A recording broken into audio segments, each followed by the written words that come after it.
Hello my dear students, welcome back to my channel. In this session I will be continuing with the photosynthesis which I have done in the last session. So last session I completed absorption and action spectrum and we also discussed about photosynthetic pigments. Now this session we will be discussing about what are photosystems. Before we start with photosystems, first I'll tell you what is the meaning or definition of photosynthesis. We can describe photosynthesis by using three terms. First term we can say it is an anabolic process. Anabolic means it is a synthetic process. Anabolic is it is a synthetic process and it is also endergonic process. Endergonic means it requires energy. Energy requiring process, that is endergonic process. And this is also a reductive process. Reduction takes place here. So it is a reductive process. And we can represent photosynthesis by an overall reaction, that is 6 carbon dioxide molecules plus 12 molecules of water in presence of light and chlorophyll molecule. In presence of light and chlorophyll molecule, it gives C6H12O6 plus 6O2 plus 6 water molecules. This is the overall reaction of photosynthesis. Now, here we say the carbon dioxide gets reduced to form one glucose molecule. That's why we say it is a reductive process. Glucose is formed by reduction of carbon dioxide. And water molecule gets oxidized. And the source of oxygen which is liberated in photosynthesis is from water. So from water we find the oxygen is the main source. Now the other sources, if we take other sources, the oxygen present in both glucose as well as in water in the product, that comes from carbon dioxide. This is how we can take the oxygen present in glucose as well as in water, it comes from carbon dioxide. Then next we have is the source of carbon and hydrogen here. Source of hydrogen is from water. This is the source of hydrogen, and then the source of carbon, it comes from carbon dioxide. This is the source of carbon. This is how we can represent the different products, how they are formed and how they are derived from the carbon dioxide and water. So, liberation of oxygen is proved by various experiments that oxygen is liberated only from water. That is proved by different experiments. Now let us see what is exactly a photosynthesis consists of. A photosynthesis, we can say it is divided into two stages. We can divide photosynthesis into two stages. The first stage, call it as light reaction, or we can also call it as a photochemical phase. Light reaction, or we also call it as a photochemical phase. And the second one is called as a dark reaction, or it is also called as a biochemical phase. Dark reaction, or we also call it as a biochemical phase. So these are the two phases which are present, and photochemical phase and biochemical phase. And as a result, what happens? What are the main changes now? Let us see in a photochemical phase. Photochemical or a light phase. So we will do various events in light phase. We starting with light phase. So first let us see what are all the events which occur. So in light phase, photochemical, or we call it as a light phase. It is characterized by first event, that is light absorption. Light absorption by chlorophyll molecule. Chlorophyll molecule will absorb light. Second, we can say it is splitting of water. Second event will be splitting of water. Then third event is oxygen release. Release of oxygen. And fourth one, synthesis of high energy chemicals. Synthesis of high energy chemicals. What are these high energy chemicals? Like ATP and NADPH2. These are called high energy chemicals which are synthesized during light reaction. And these high energy chemicals which are synthesized during light reaction, they are utilized in dark reaction. So these are the main events which are taking place in light phase. So that is the main event. So what is required here? Where is this occurring? So where is this light phase occurring? So light phase will occur. So let us see what is the place of occurrence of light phase and what are the other requirements. So place of occurrence of light phase, it occurs in the chloroplast, and within the chloroplast, in the grana region of chloroplast. It occurs in the grana region of the chloroplast. And this grana region, already you have studied in the structure, this grana region consists of various units called as thylakoids. Grana region consists of different units called as thylakoids. And on the membrane of thylakoid, many pigment molecules are present. Pigments are present. So you know, grana consists of a stack of thylakoids. Thylakoids will have a space called as a lumen, and this is the membrane of thylakoid. So the pigments are arranged on the membrane of thylakoid. And these pigments are arranged in the form of groups or clusters. So this group of pigment molecules which are present, this group of pigment molecules is named as photosystems. This group of pigment molecules is named as photosystems. It has various other names also. It is also named as pigment system, photosystem, or it is also called as pigment system, or still the earlier name was also given called as quantasomes. The earlier name to this group of pigments, earlier it was also called as quantasomes.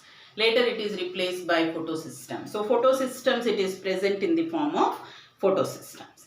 Now, there are two types of photosystems which are present on thylakoid membrane. There are two types of photosystems. They are named as 1 and 2. So the naming of photosystem 1 and 2 is based on their discovery.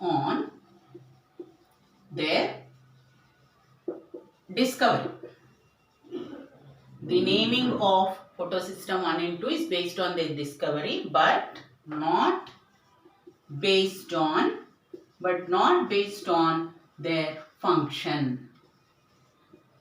By function, they are not named as 1 and 2, but based on their discovery, they are named as 1 and 2. So photosystem 1 and 2. Now briefly, what do these photosystems consist of? What are they made up of? So I told you the photosystems are group of pigment molecules which are located on thylakoid membrane. So what are these photosystems consists of? Photosystem consists of two parts. One is called as a reaction center. This reaction center is made up of single chlorophyll molecule. This reaction center is made up of single chlorophyll molecule. Normally, this is chlorophyll A molecule. Single chlorophyll molecule, normally it is chlorophyll A molecule. And second part is called as a light harvesting complex. It is called as a light harvesting complex, or we can also write it as LHC. This light harvesting complex consists of many pigment molecules. This also named as accessory pigments, or they are also called as antennae molecules. Antennae molecules, or they are called as accessory pigments. These are made up of different pigment molecules, like they are made up of some chlorophyll A molecules, chlorophyll B, carotene and xanthophyll. So structure we can give as, in the center we find this is called as a reaction center, and this reaction center is surrounded by many pigment molecules. These pigment molecules can be chlorophyll A. They can be chlorophyll A, they can be chlorophyll B, and then carotene and xanthophyll molecules are also present. And the outermost which are present, they absorb light and they transfer light to the central reaction center. Reaction center normally is made up of chlorophyll A molecule, single chlorophyll A molecule. These are called as antennae molecule or light harvesting because they trap high intensity of light and then they transfer it to central reaction center. And all these two together, they form the photosystem or pigment system. So this is reaction center, and all other molecules, they form light harvesting complex. So there are two photosystems present, photosystem 1 and photosystem 2. So along with photosystems, there are other protein complexes are also present, located on the thylakoid membrane. So along with photosystems, we find some protein complexes also. So photosystem 1 is present, photosystem 2, and then cytochrome B6 and F complex. Cytochrome B6 and F complex, and also CF0 CF1 complex. CF0 stands for coupling factor, CF0 CF1. So all these together, so these are the photosystems, others are protein molecules. All these together, they are present on the thylakoid membrane. Now, how they are present? We can divide the thylakoid membranes here as two regions. This region is called as a appressed region. The free membrane region, this is called as a non-appressed region. And the two adjacent grana are also interconnected by, these are called as stroma lamellae. So the stroma lamellae also come under non-appressed regions. stroma lamellae also come under non-appressed region. So appressed regions are those where the two thylakoids are in contact or they are very closely associated. Non-appressed regions are the free ends of the grana. The free ends, all the free ends here they call non-appressed. Similarly, stroma lamellae, which actually connect the two adjacent grana, they also come under non-appressed region. Now, if we divide this into appressed and non-appressed, appressed and non-appressed, appressed region consists of photosystem 1, photosystem 2 and cytochrome B6 and F complex, cytochrome B6 and F complex, and non-appressed region consists of photosystem 1, it has only photosystem 1 and it has cytochrome B6 and F complex and CF0 and CF1 complex.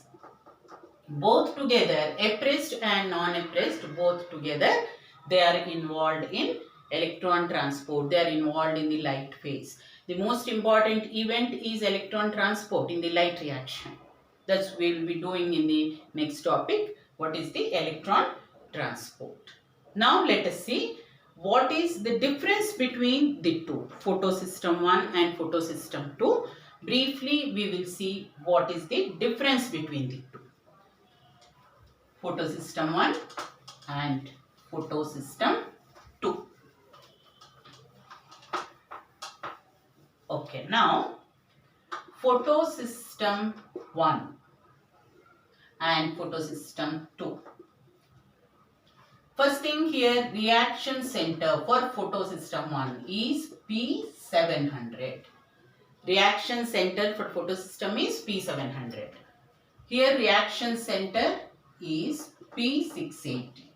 The 680 and 700 are the wavelengths of light absorbed by these reaction centers, photosystem 1 and photosystem 2.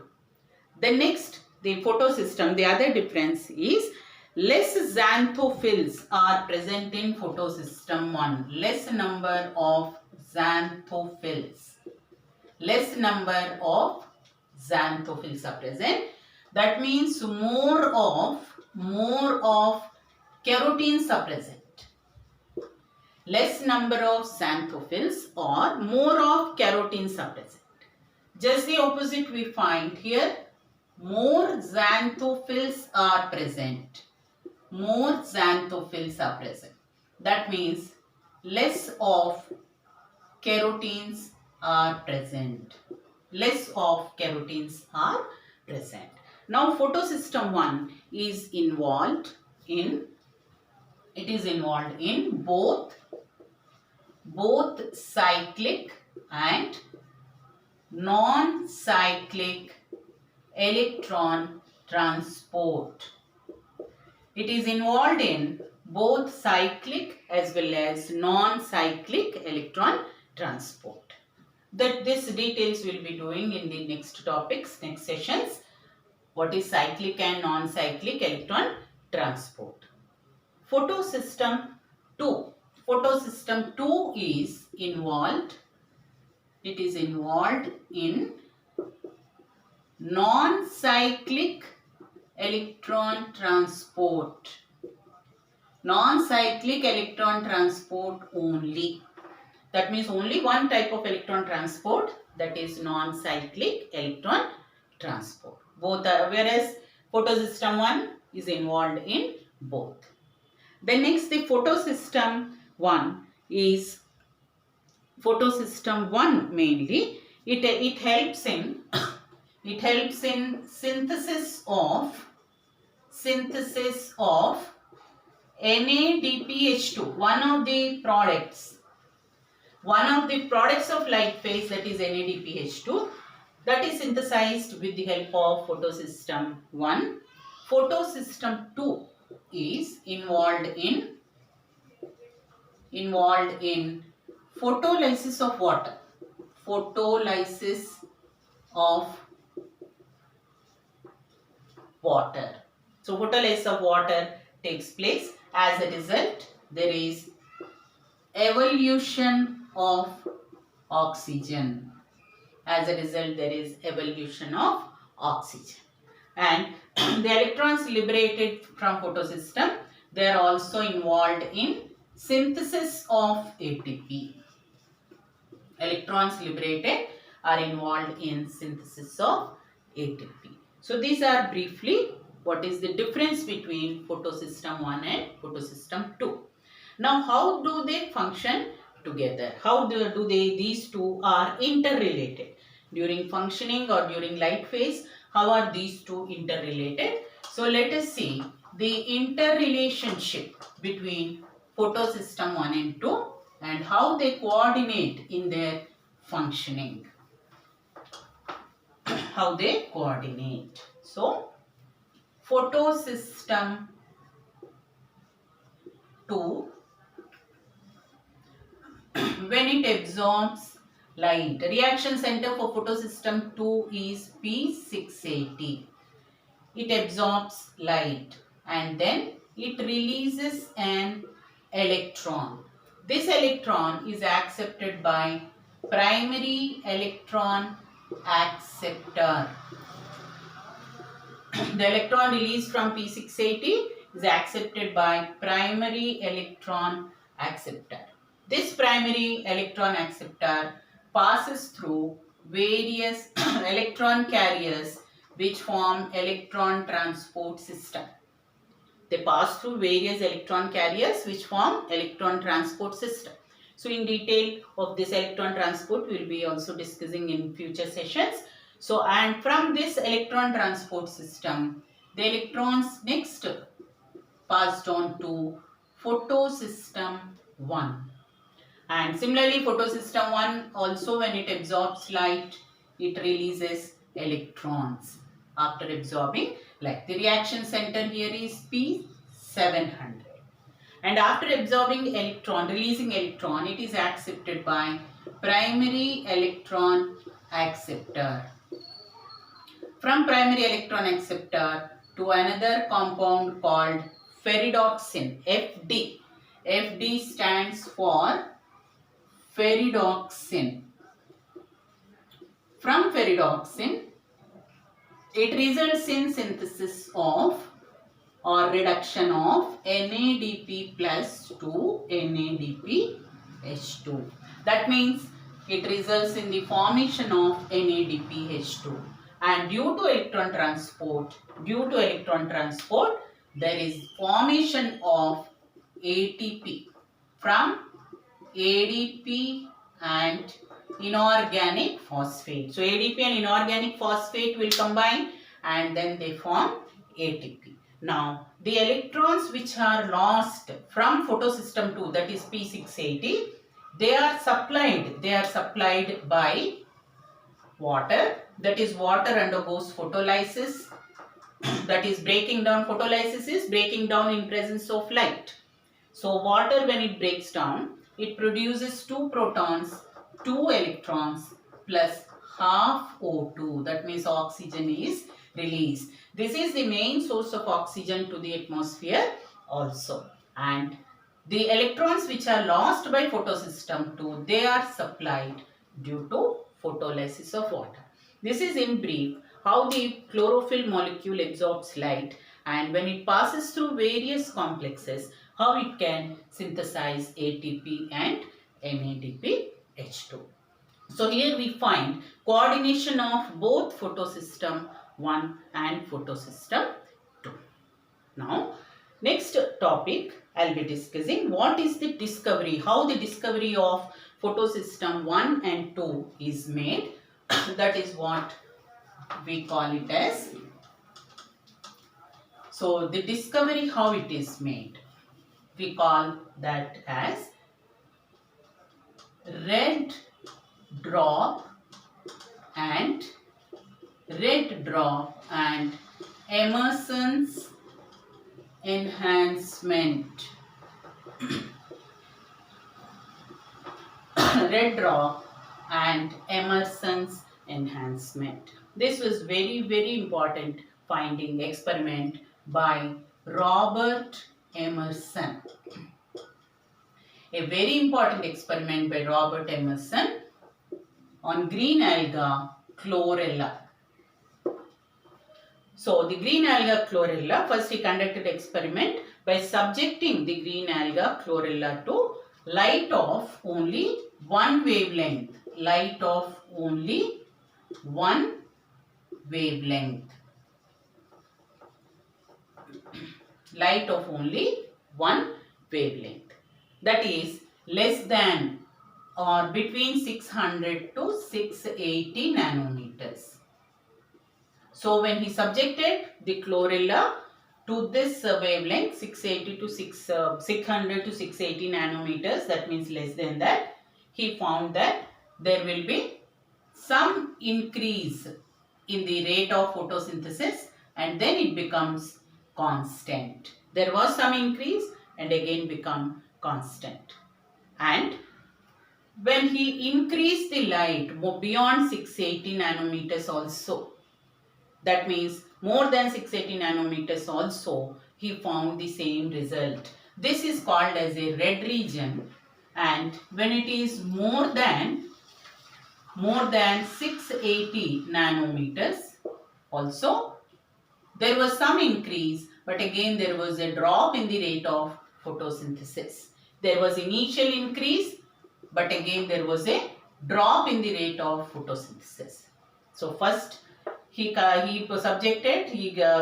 the wavelength less than 680 nanometers. So he found some increase and then drop in the rate of photosynthesis. And again he increased the wavelength that is more than 680 nanometers, which is called as a far red. This is called as a red. And this is called as a far red. So when he increased